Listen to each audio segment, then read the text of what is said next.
Okay, so for this game, this was a 3-minute blitz game uh, against a English player with me on white and him on black. So I begin with my normal opening. He opens with King's Pawn, surprise, surprise. So with my usual opening, he sort of staircases on the black checkerboard. And so after that, he takes, I take, and he begins moving his knight. I move my bishop to e3.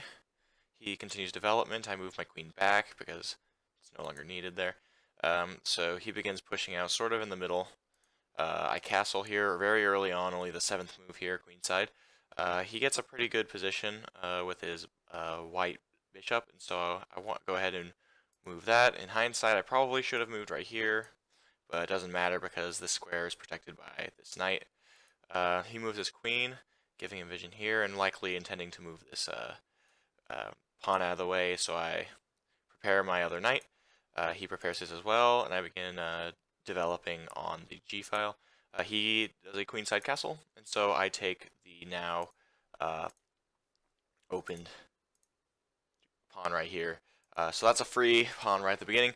So he does eventually open up this d pawn. I'm kind of forced to take here. He takes, and so I move my queen back up.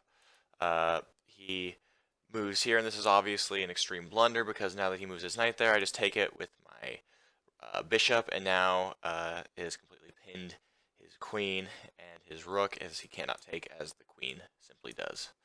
Uh, so he moves his queen to c4, threatening this queen, so I take, putting him in check.